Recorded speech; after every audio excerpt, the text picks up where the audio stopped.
How We Change and 10 Reasons Why We Don't by Ross Allenhorn.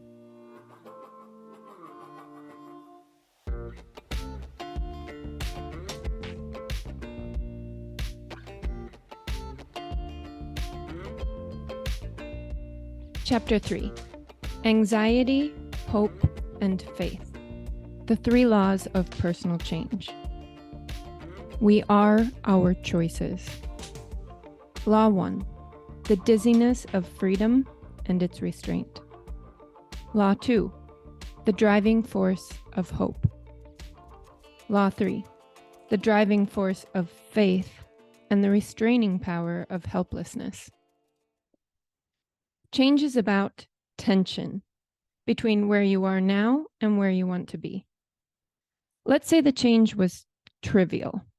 You decide to put your house keys in the same place every day before you go to bed. Tension like this is easy to manage. It's like holding a rubber band between the index fingers of your 2 hands with just a slight pull between them.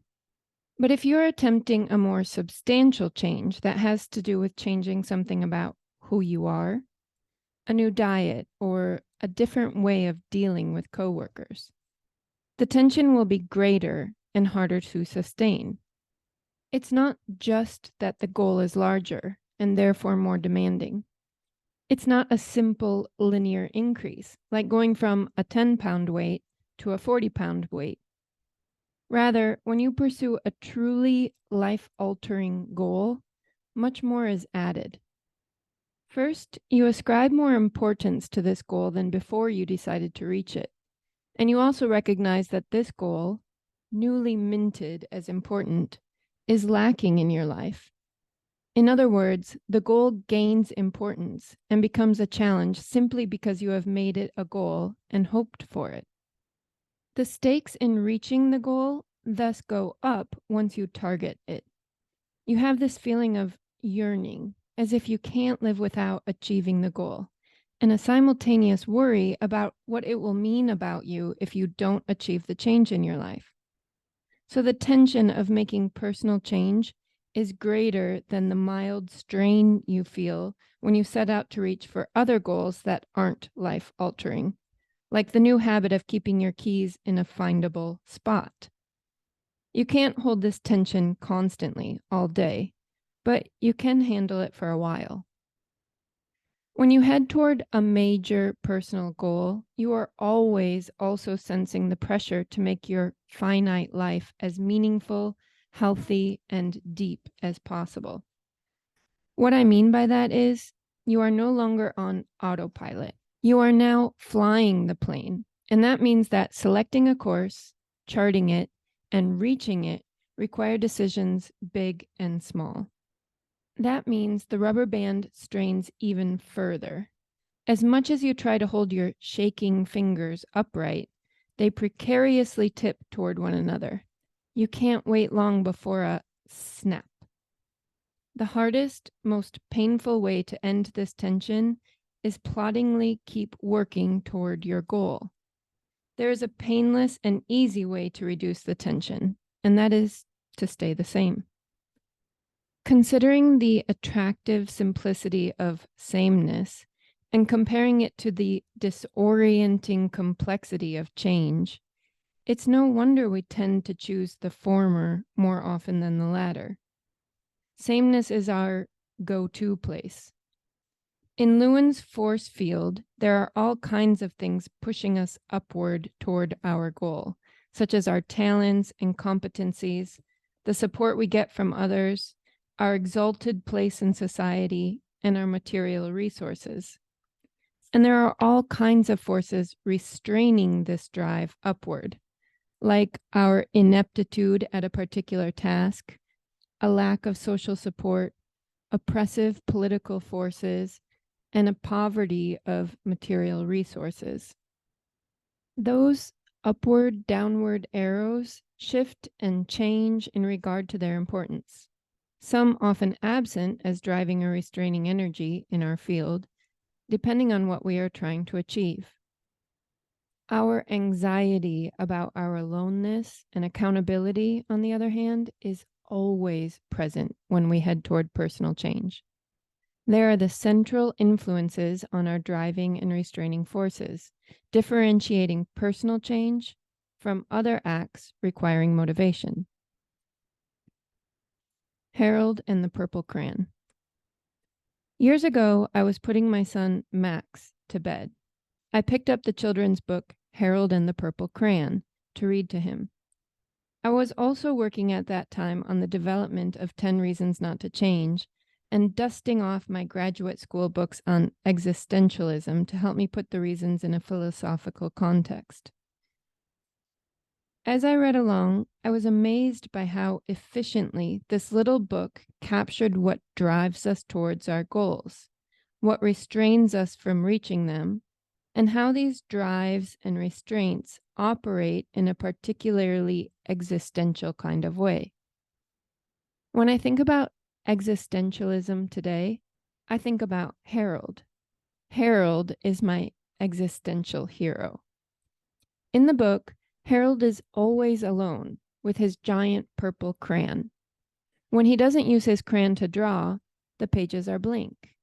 When he does deploy his crayon, he draws the world around him. Some drawings help Harold along his course. For example, a policeman pointing the way. Many more are frightening and restrain him from moving forward, such as a monster, a stormy ocean, or a cliff. Faced with the most dangerous of these forces, Harold is always able to draw a way to push forward despite them. Sometimes he just keeps going in the same direction, head down, facing the challenge in front of him. But most often, he draws new and inventive ways to work around the obstacles in his path. Harold and the Purple Crayon is about both the awe and the angst of authoring a life, the wondrous human blessing of decision, the weighty responsibility to decide on lives that are meaningful and fulfilling, the ways in which that weight can hold us in place, what we need to do in order to keep going despite it, and how we can pick ourselves up when we feel the crush of our self-responsibility at moments of disappointment and failure. There's a sequence in the book that depicts remarkably well the kind of fortitude we need in order to grow, despite the restraint of our concerns about being in charge of our lives. Harold first draws a tree. It's beautiful, full of fruit, open, exposed, and real. Harold wants to protect the tree, so he draws a monster as a guard.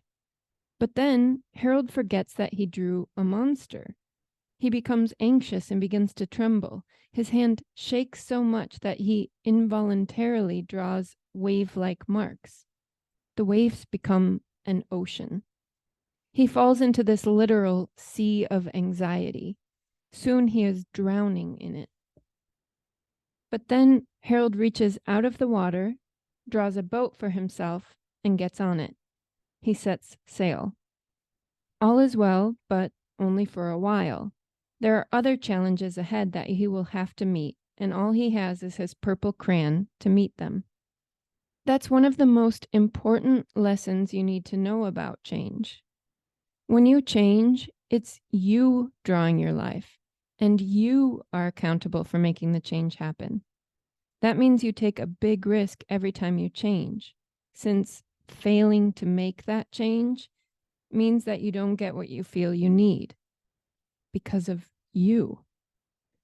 And you now see this thing as lacking in your life and lacking in you. Attempting change is also risky because you're never sure you will be able to handle this feeling of anxiety and accountability. Can you build the boat you need to keep you afloat as you deal with setbacks and failures? And can you steer toward your self-selected destination? Like Harold, your ability to keep going, both to believe in yourself enough to set the next course and to keep navigating around obstacles in your path, depends on your ability to keep hoping.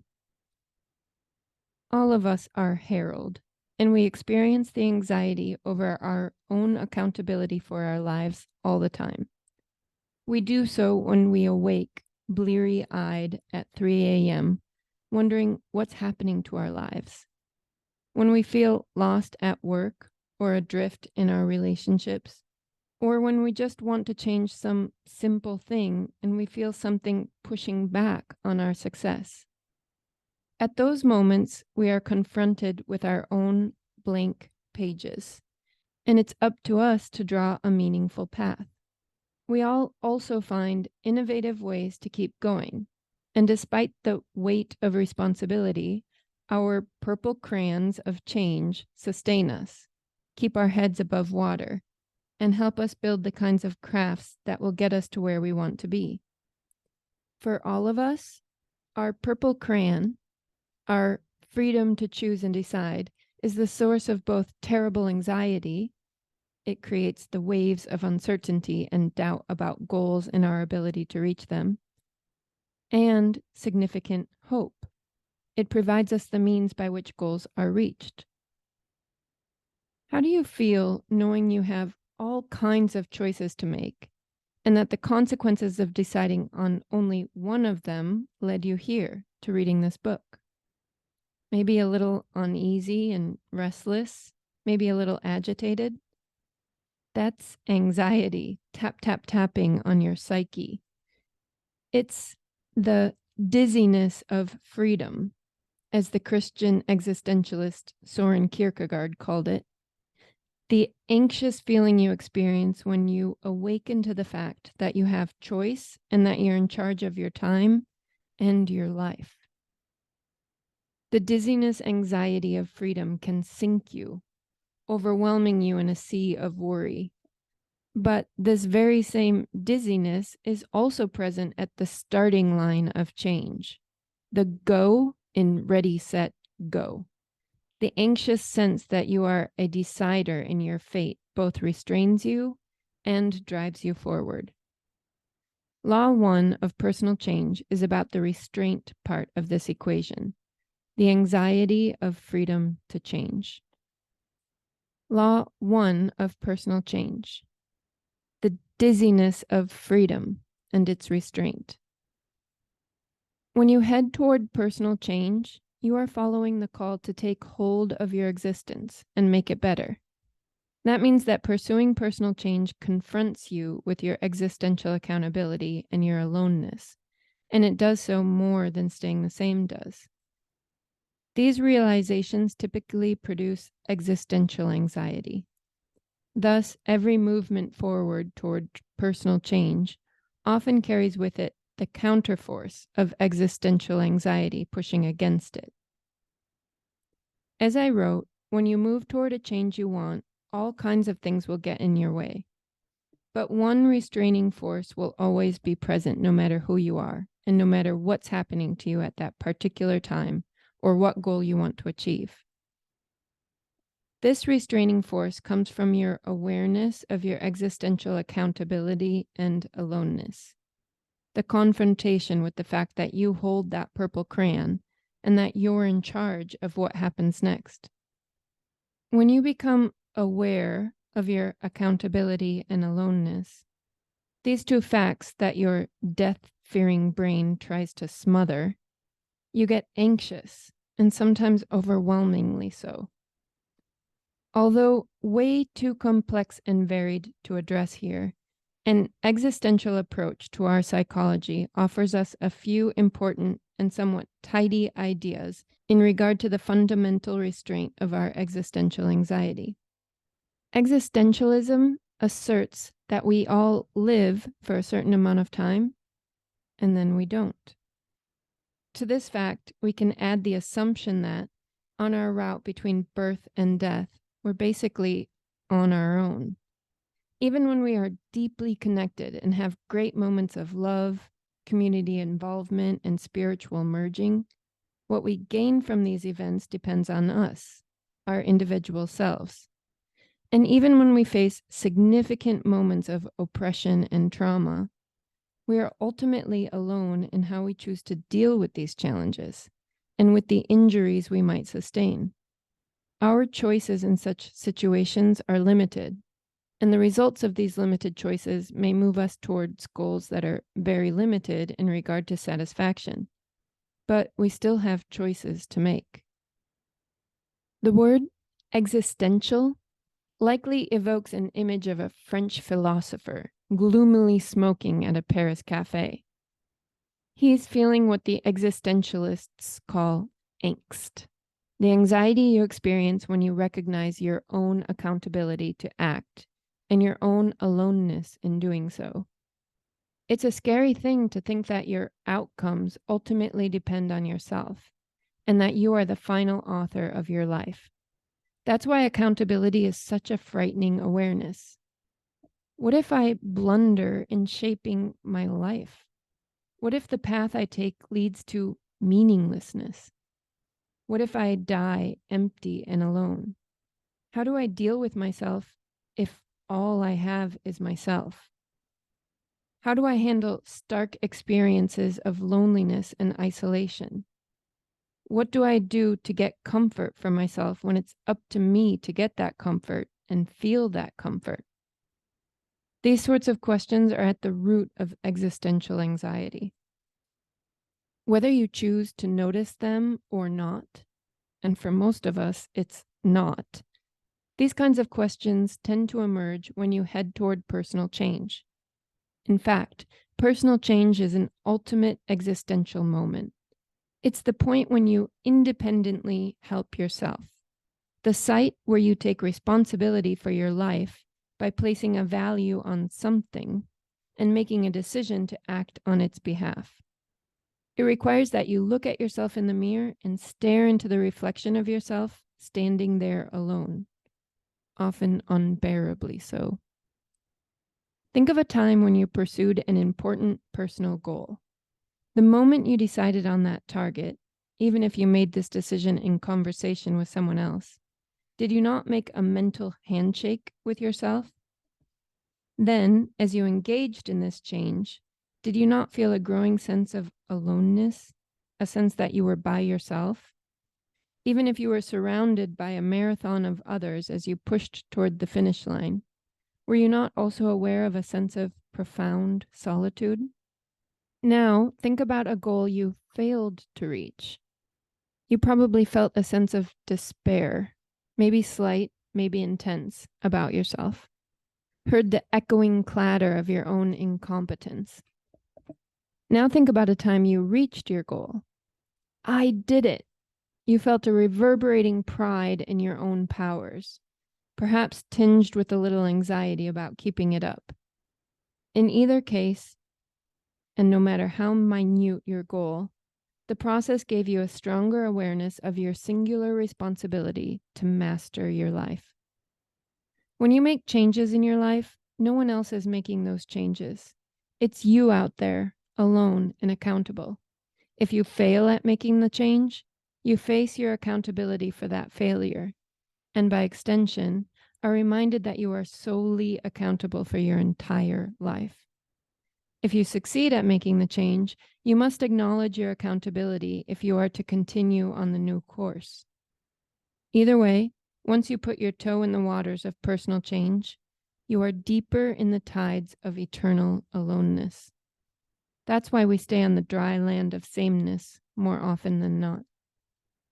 Sameness is our sanctuary from the overwhelming experience that we are in charge. In other words, it's a hidden choice we make to feel like we're not in charge. And that tendency to avoid our accountability is a central element in our lives, even when the challenges to our accountability are much less powerful than the powerful act of changing yourself. How we change and 10 reasons why we don't, Chapter 3, to be continued.